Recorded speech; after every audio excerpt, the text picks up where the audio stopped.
A very good day to my supervisor, Dr. Nurul Izwa binti Abdul Rashid, and my panel, Mrs. Nurratna binti Masrum.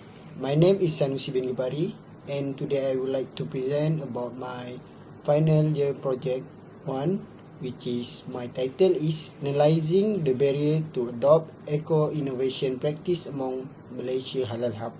And now I would like to present about my background of study. According to Juan Guillermo Solarte in 2021, innovation in the food sector is a topic of growing interest among scholars to investigate what drives companies to invest and what are the consequences in terms of enhancement of performance and competitiveness.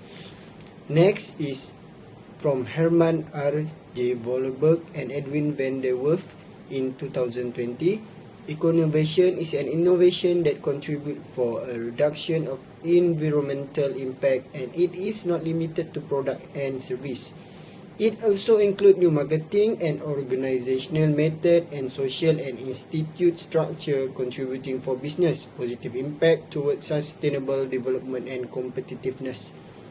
The third one is applying and assimilating innovation and sustainability in business management are crucial to achieve sustainability main objective, which is social, economic and environmental, by Shahzad in 2021. And now I will present about my problem statement in my research. Difficult to convert environmentally friendly practice into competitive advantage. A distinctive feature in the firm operating in the agri-food industry is the fact that although technological innovation has been found to be critical in this company, especially for cooperative. The second one is the sector has low research and development (R&D) intensity while producing a significant number of innovation, by Luo J. Guo H. GRF in 2017. The next one is SME's significant dependence on natural resource. According to Gonzalez Moreno in 2020, most of the innovation and eco-innovation that are adopted by firms in the agri-food industry are acquired from external source, and a few are internally developed. The third one is academic gap. Lack of research on this topic in traditional sectors such as agri-food industry that are typically characterized as low-tech, with notable exception, by Garcia Granero in 2020.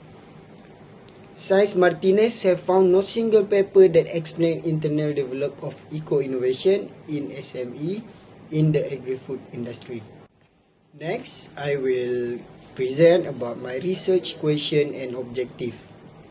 My first research question is, what are the barriers of Malaysia Halal Hub manufacturer to implement eco-innovation practice? The second research question is, what are the relationship between the barriers and eco-innovation practice in Melaka Halal Hub? And the third one is, what are the most significant barriers toward eco-innovation practice among Melaka Halal Hub manufacturer? And next is research objective. The first one is to identify the barrier of Malaysia Halal Hub manufacturer to implement eco-innovation practice.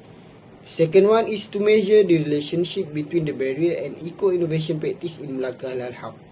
The third one is to determine the most significant barrier toward eco-innovation practice among Melaka Halal Hub manufacturer. And now I will present about my literature review, which is I take it from my independent variable. The first one is government support. From author, which is according to author Kester ETL in 2018, the term government subsidy refers to the financial incentive, such as grants that are granted by government to enterprise in order to encourage them to engage in research and development. Next is top management.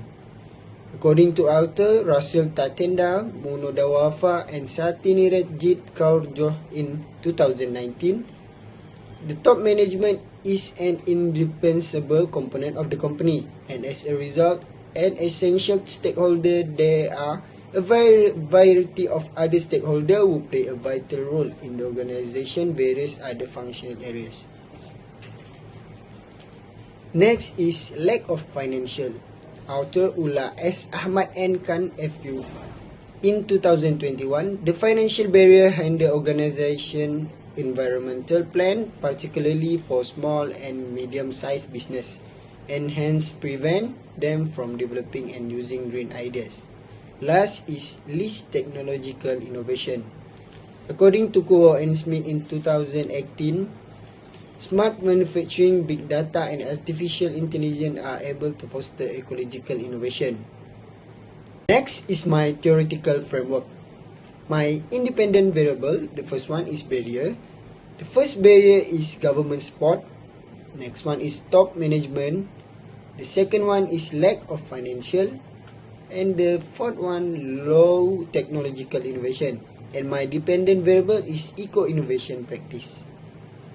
Next, I will present about my hypothesis of study. My hypothesis, I will use my independent variable to create the hypothesis. The first variable is government support.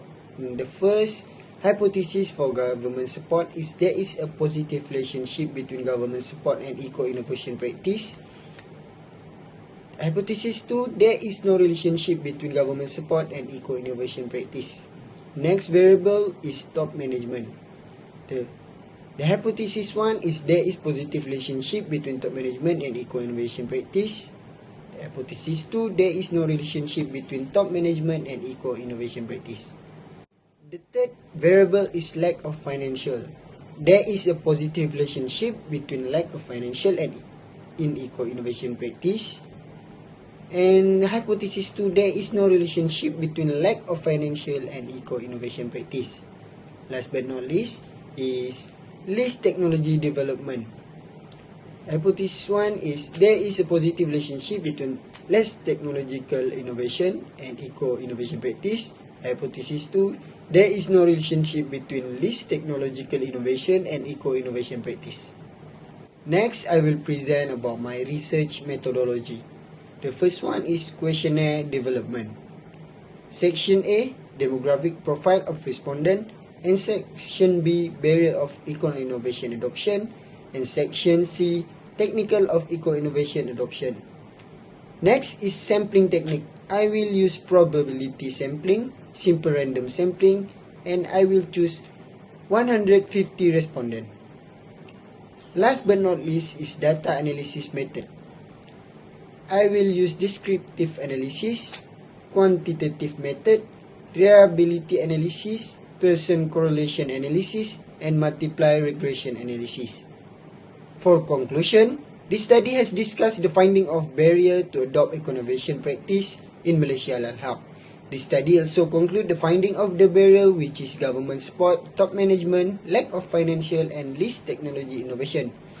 Eco-innovation can give many positive impact and benefit to the industry or company that implement eco-innovation, and also can maintain our environmental sustainability. That's all from me. Thank you.